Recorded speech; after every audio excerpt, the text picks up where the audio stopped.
What's this? Multiple videos in a week for the first time in like a month. Oh my God, get out of here.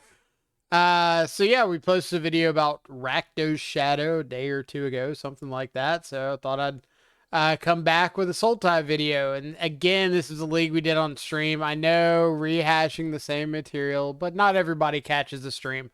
But if you want to, there's a link to the stream down below, so you can come check us out live whenever we do have time for a live stream. But ended up running through some Sultai on stream. As some of you know, if you've heard it in some of my previous videos, I think Sultai is the color combination that like I have the most fun with. It's also the combination that I think has the most upside potential because getting access to things like Tarmogoyf as another consistent clock along with Shadow is really, really nice. And then you've got a lot of really good late game answers with like Drown in the Lock, in this case, Grist the Hunger Tide, your counter spells to deal with stuff off the top, things like that. So I think Sultai like has a bunch of bases covered. The downside being so much of the deck is just dependent on things outside of your control. For example, having access to a bunch of cards that depend on the graveyard, like Tarmogoyf, Drown in the Lock, Murderous Cut in this case, really means that if your opponent doesn't attack your graveyard, you're in a good spot. If they do attack your graveyard, a lot of your stuff could be dead. Cards like Fatal Push, Murderous Cut, Infernal Grasp that are completely dependent on your opponent's playing creatures. You don't have that flexibility of cards like Lightning Bolt. Instead, you are really, really dependent on your opponent putting power and toughness on the board.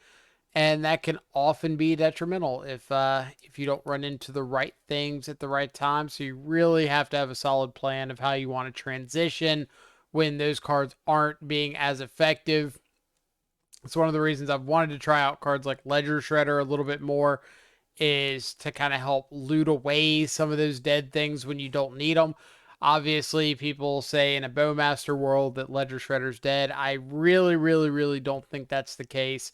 I think Shredder is a lot better than people give it credit for against Bowmaster. If you're discarding dead cards, then your Shredder is growing at the same rate that Bowmaster is growing the army token. So you're always going to be like a step ahead of that army as long as you're discarding irrelevant, dead, like non-land cards. And then since it has flying, you can get over the top of Bowmaster in the army. And the ping from the Bowmaster in a deck like this, for the most part, is like very, very irrelevant. Maybe they ping you 4, 5, 6 times, but if you're just dropping down to like 6 life and you can get shadows out and whatnot, and all they're doing is piling onto one creature, it's cool. Like, no biggie. So we're just going to run through. I know this says 12 cards in the sideboard. It's supposed to say 15. Apparently a couple got cut out. The extra cards are just like another engineered explosives, what's it called? Unlicensed hearse, and I think like a Chalice of the Void, but they're not the most important cards in the sideboard. I think the big things are like the Turoks and Spreading Seas, Dress Down, Terrace Under, that stuff. Speaking of which, some of the main deck cards, as I say with all my videos, the list that you see on the screen is more of like what I'm currently trying out, not necessarily what's in the video. I think the only difference is I was not running the Night's Whisper in the video. Instead, I had like a 4th Fatal Push and I think like a 4th Drown in the Lock. But the Terrace Under main, the EE main, I've been trying out and really enjoying. It's pretty nice to see that EE randomly against things like Rhinos, but the Terrace Under being able to answer like Urza's Sagas, One Rings, you can kick it to deal with a Murktide, whatever. Really, really useful. Kick it, deal with a Scam Threat or a Blood Moon, Fable of the Mirror Breaker. Grist is a really solid answer in the mid-range matchups. And then I've been trying some extra extra removal for any size creatures like Murderous Cut and Infernal Grasp to be able to answer Omnath. Scam threats is kind of the most important thing right now. Murktides, anything like that. So we'll just kind of jump into it and show off some magique, as the kids would say. I don't know if they say it like that, but here we go. Round number 1. On the play. Always love being on the play. The play draw disparity in Modern is absolutely ridiculous. So we'll keep a 1-lander, but we do have like the bobble to check out our top card, see if it's something we want to draw into. We see a ring on their side, so it could be a little awkward if we don't see the second land right away. Mox Amber, so we're up against some sort of like an Emery, Underworld Breach, Grinding Station deck, more than likely. And then not seeing the second land's rough. This has been a problem I've been like struggling with recently more than ever, is 1 land keeps in Shadow and not finding the second land. And a lot of that comes from the fact that the deck is like moving up in the curve more, where you have to have that second, third land to be relevant. And a lot of it's coming from the fact that we're moving away from like cheap cantrips because of cards like Orcish Bowmaster. So I got to figure out a balance there that works for me. So sideboarding against them, definitely bringing in stuff like the Collector Roof, which has really overperformed for me recently. So if you're playing green, playing any sort of mid-range deck, I would highly consider looking at Collector Roof again. Obviously, it's good against the One Ring, but also being really good against decks like Hammer Time, deals with like some of the food decks really well, since you can answer an Underworld Cookbook or a Witch's Oven. Obviously, be a little bit better in like a Traverse Shell, but I've been kind of off of Traverse recently because you're just putting so much stock into your graveyard. And if your graveyard isn't like there and relevant, then it looks really, really awful. I mean, it's still like get a basic land, which isn't the worst thing in the world.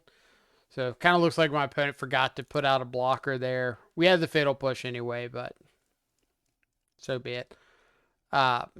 But yeah, I think ideally in like a perfect world, Sultai with Traverse would be a solid option. But I think realistically, it doesn't really play out that way. There's only 60 cards you can fit in a deck. So once you get to like 4 Thoughtseize, 4 Bobble, 4 Wraith, 4 Traverse, or however many Traverse you're running, you really lose out on your ability to interact. And Sultai being like the best interactive color combination means you really don't want to be like cutting into that too much. So opponent gets a turn 2 Embry. We got the turn 2 Hearse to fight over anything that the Embry would potentially get back. So they're just like going to go ahead and blow up this EE, which is cool with us because we get to like kill the Embry. They never get any value off of it. They spent their EE, so they can't deal with our Shadow with that. Unfortunately, they do have some other cool stuff here, and namely an Underworld Breach and a One Ring. So we're going to get down the Bowmaster in case they do find the land for the ring. I kind of want to be out ahead of that. If they don't find the land like they don't here, then maybe I can start building up a pretty significant board presence. But I really want this Bowmaster down like before the ring resolves. If I wait for them to cast the ring and then go for the Bowmaster, then they can respond with tapping the ring. And like it sets this awkward waiting period where if I cast the Bowmaster, they get the ring activation for free. And if I don't cast the Bowmaster, then they can just like wait through their turn, go to my turn, wait through my turn, and then use the ring, and I gotta like tap out on my turn, and it's very sketchy. But either way, let's go to match number 2. Looks like we're up against Burn. Pretty quick start out of them.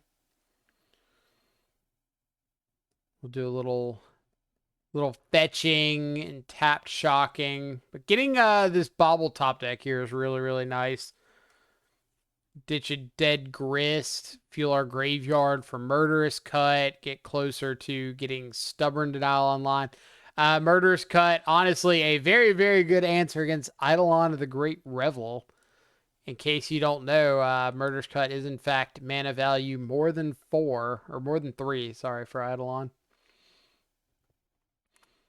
So we do fetch and shock here, but I get a very clean double spell and to hold up a soft stub. So that's pretty nice.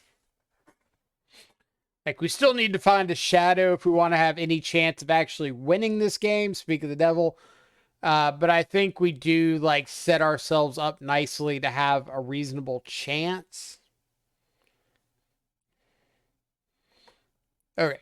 So Burn is always a matchup that like I love playing against. I think the games are really interactive, and a lot of the times you have to narrow down to specific turns here and there as to like how you can identify what's winning or losing you games against Burn. So, for example, here, my opponent's going down to 1 card with a Boros Charm with the possibility of maybe having like another Boros Charm in hand, but I have the possibility of soft stubbing the Boros Charm, and now I have to decide, am I doing this? Am I throwing out this Boros Charm? Am I holding it? What's the case?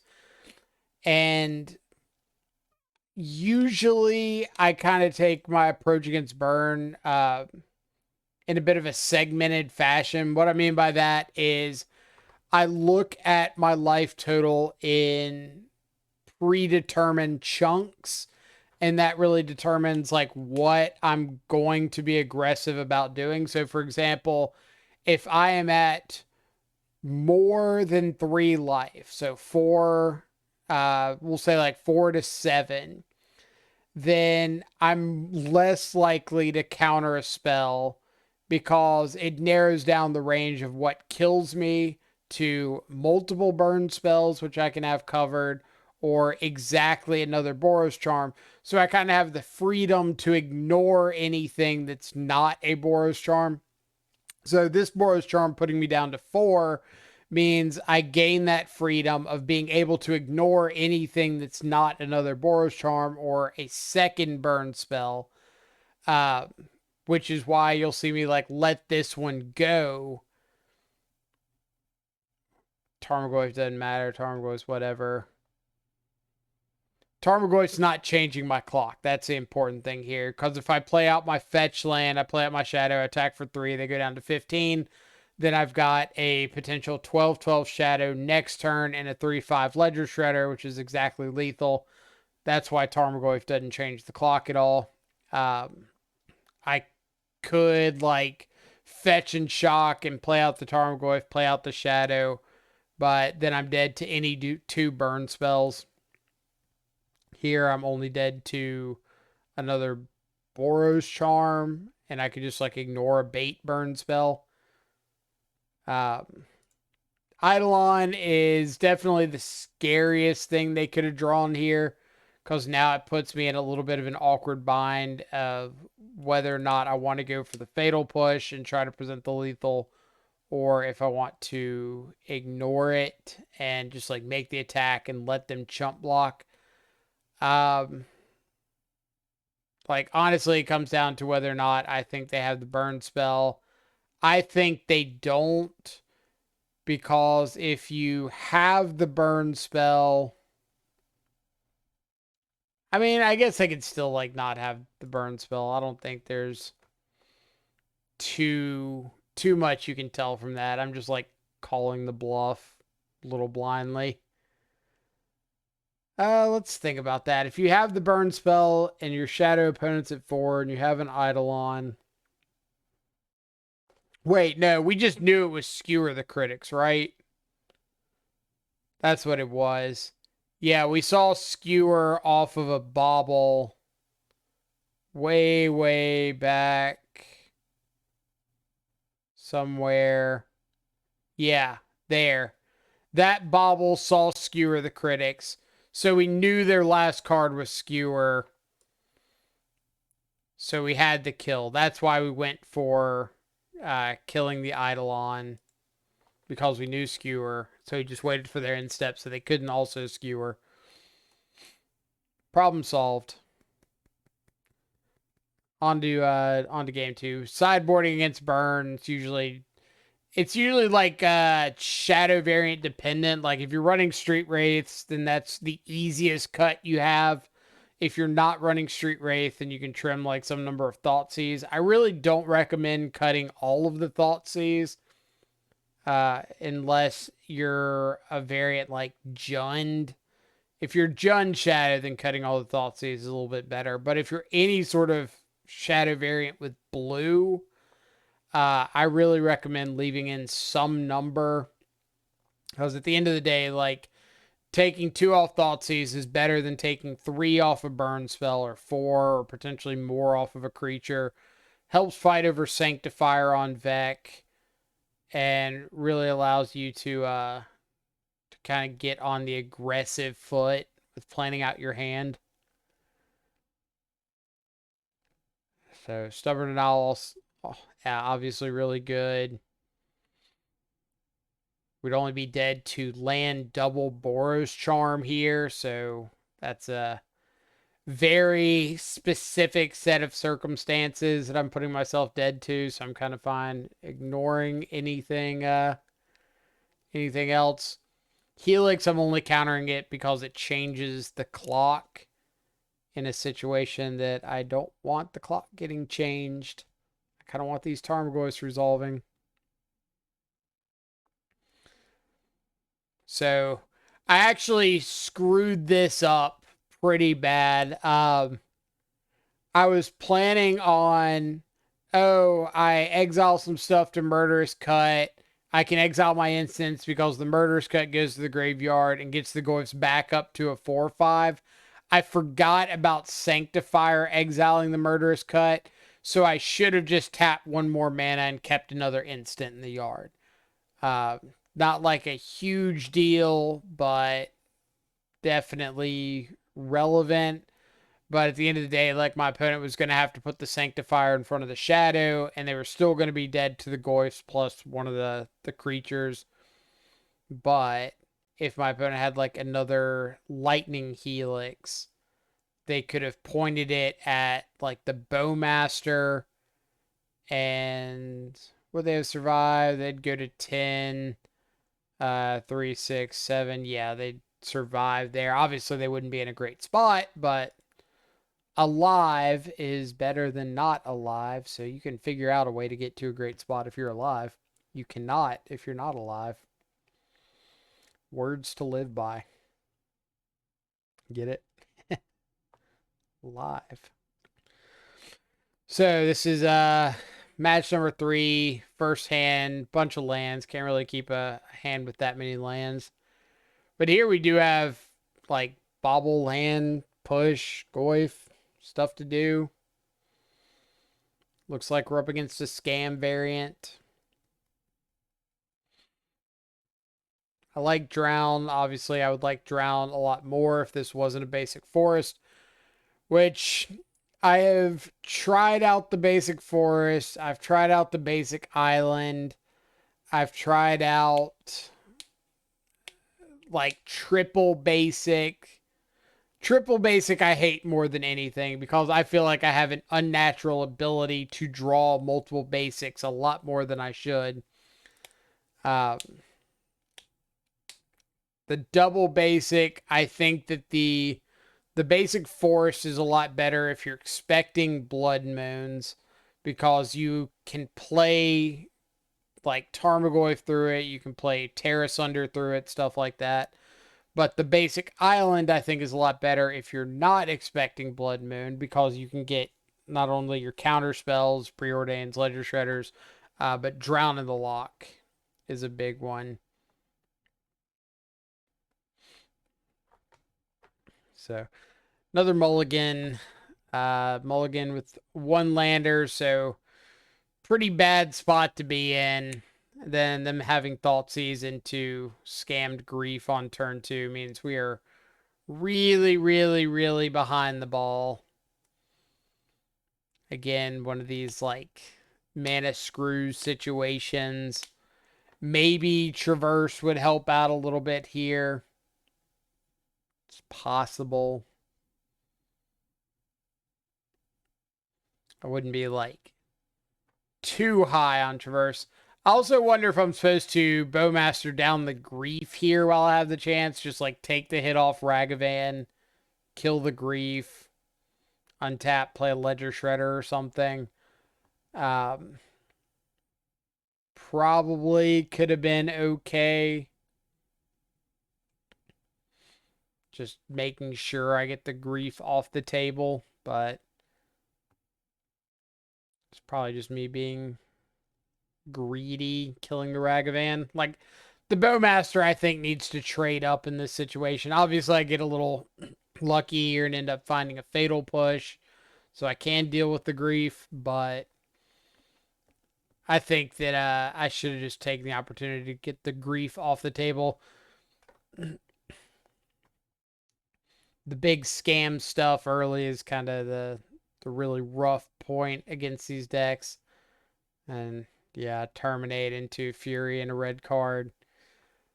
So be it. We were on the play on a mulligan. Not a very good spot to be. So Basic Force, this is match 4. Basic Force Lantern, or Basic Force Ancient Circus Lantern Defense Site. So Lantern control. Really good hand for us against Lantern, like the double drown, stub, shadow. All really good. Just go ahead and get some value out of a soft stub here. And hopefully we can draw into this bobble to help out with Ledger Shredder.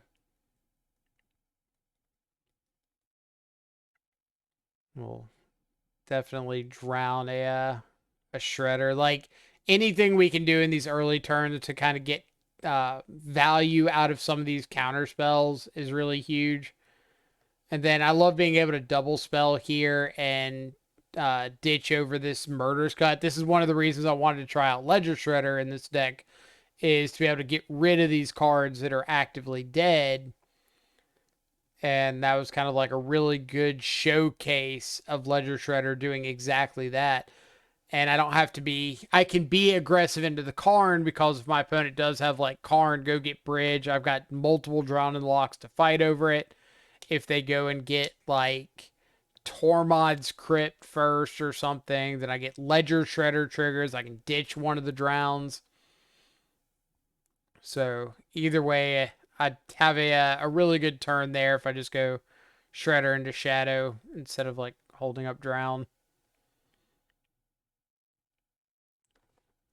So we're up against like Jund Lantern. I really don't know what. Usually you see red and green, or green and black for like the hand disruption for Ancient Stirrings, Assassin's Trophy, like we've seen. I don't think I've seen red out of Lantern. So Galvanic Blast is kind of an interesting one. I would expect like Abrupt Decay as interaction, or like we saw the Assassin's Trophy. I don't play Lantern, so I don't really know if like Galvanic Blast is adding some significant value to you. If anybody in the comments plays Lantern pretty religiously, then let me know what the red's doing, what it's good for, what it stands out for. Sideboarding against Lantern, your key cards post board are things like Engineered Explosives. We have Collector Oof in this build. That's a fantastic one. Your counter spells, Stub, Drown in the Lock. all really good. Hand Disruption's good. Like, basically your entire deck is good against Lantern Control, which I know really narrows it down when you're coming up with a sideboard plan. But if there was ever a matchup in Modern that I felt was extraordinarily lopsided, it would be just about any variant of Death Shadow versus Lantern Control. And the reason being is you just have so many good ways of interacting with everything Lantern's doing, whether it be, bridge. Well, I've got counter spells and EEs. I've got hand disruption. Obviously, you can get like cheesed out by ensnaring bridge, but for the most part, like, you just have so many tools to fight over everything that they've got going on. And the fact that they need a combo of like 4 cards to really stop you is very, very telling of the matchup. Like, needing to have Lantern plus Codex Shredder plus Ensnaring Bridge plus like another Codex Shredder plus like a way to get artifacts back from the yard. It's just a whole lot to ask for. So, very clean roll over here. And then match number 5. I was really excited to get to play against Seth, probably better known as Saffron Olive, because you know it's going to be something just like off the wall. And I was excited to see what they were playing. So this was just the highlight of the entire league, was my opponent starting off basic Swamp Go, and I get to go basic Swamp Go.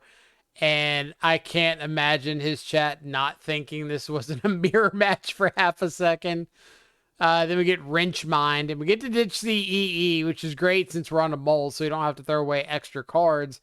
But it's less great because it means we're up against like 8 rack, more than likely. So, Urza's Saga into Liliana. Very rough start for us to come up against. Do you get to ditch Drown, which we're not casting? Get some Bowmaster action going on. I could have thrown away the Fatal Push in case I drew into a blue source. But even if I drew into the blue source, like, I wasn't playing... I wasn't playing or holding up the Drown anyway. Like, I'm playing out the Bowmaster. And I kind of wanted to keep the Fatal Push around for Saga token. Then didn't want to trade off Bowmaster for a 1/1 construct, so just swinging in with a 2/2. 8 rack is... It's not the worst matchup in the world, but it really depends on your ability to get onto the battlefield. Like, I need to find, in this case, Shadows, because Shadows what helps me get onto the battlefield and outrace the rack. Saw this card I've never seen before, Augur of Skulls. 1 and a black from some set that I can't see the set symbol for. It says 1 and a black, regenerate it, and then you can sack it and target player discards 2 cards, but you can only sack it on your upkeep. So they have to sack it on their upkeep if they want to use it, and then if they sack it, they can't regenerate it. So pretty cool to have like a infinite chump blocker. Or they can sack it on their upkeep, make me discard a bunch of cards. Now that I've got the Shadow, I'm going to be a little more aggressive with trying to get construct tokens off the board. But you'll see me like drawing cards pretty aggressively, cracking like Peatland aggressively just to try to get a few more cards in hand so the rack's not as relevant. Holding on to this breeding pool in hand. And then opponent does do the thing. They sack the Augur of Skulls on their upkeep and have an Undying Malice to get it back. So pretty cool tech to keep their rack online so I can't just like sandbag cards. Luckily for me, one of the greatest things that your 8-rack opponent can do in the face of Death Shadow is make you discard all your cards when they have a rack out. So I'm able to take some extra damage, get some extra pop in with Shadow, and then get to a point where I can just like outrace the rack by going around this Augur of Skulls. Sideboarding, boarded out a bunch of Thoughtseizes because like they're going to be Thoughtseizing me, and I really don't want to get into a top deck situation ASAP where I'm just like relying on Thoughtseize. Breeding Pool to get my Tri-land out because of their Urborg. But what I mean by that is if I'm Thoughtseizing them and they're Thoughtseizing me, then we're really, really likely to get to a top deck situation much sooner than you would be against like Jund midrange or something when you have copies of things like Wrench Mine and Liliana of the Veil here. So I really want to get those Thoughtseizes out of my deck to make sure that every single top deck I have is something relevant. Wasn't expecting Bowmaster from them, honestly. I don't know if that's like a sideboard card that they brought in or if it's something they had access to anyway, but pretty cool to see it here. And then Grist is just like an absolute all-star in these matchups, especially Grist flipping over another Grist. So only 2 copies in the 75 and getting to see both of them here. Pretty awesome. And they're going to evoke a Grief. So this is like Scam Rack. Play the Augur, play the Grief, the Undying Effect. Pretty cool list, honestly. I really didn't know like what to expect here. I could go for Fatal Push on the Bowmaster and Preordain, but I think I'd rather just hold up Drowning Lock in case of a like Liliana of the Veil here.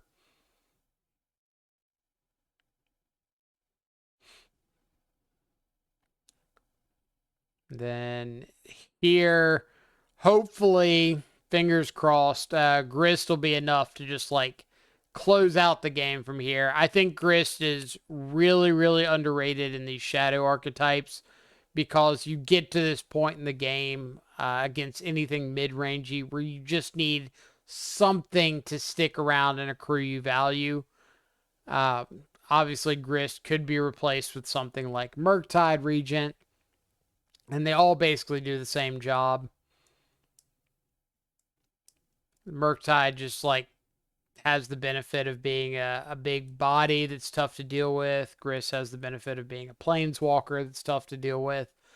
So I wouldn't like nitpick too much there. So after playing that league, it's what kind of changes did I make between the league and the list that we're looking at now? So some of the things were the 2 Night's Whispers, went up to the 20th land, added the Boseiju to the main, try to kind of help with the mana troubles. I think what I really want to try is going with like the 4 Traverse, 3 or 4 Traverse, cutting back on like Bowmaster, maybe going to 3 Bowmaster, cut another Drown, add some Traverses in here, cut the 20th land, maybe the 19th land, and find room for Street Wraith and really key in on the Thoughtseize Tarmogoyf, just aggression. But I'm really, really skeptical. I think there's a lot of like incidental grave hate going around. And if you're not getting Traverse online pretty reliably, then it's a pretty rough card to have access to.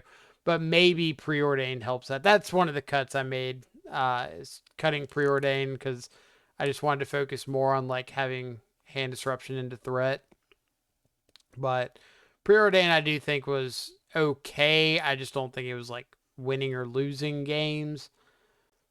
So I'm still not sure the direction I want to go. But we'll be trying out some things over the upcoming weeks. So hopefully if you enjoy this video, you'll stick around and check out some of those as well. Have the link to the Twitch down below in case we go live. You can come check that out, as well as a link to the Control Freak Discord, link to the Twitter in case you want to know when a stream's going live. Twitter's the first place that gets updated. And link to this deck list or the current Sultai list that I'm working on. So if you're wanting to check that out and come leave some feedback, you're more than welcome to.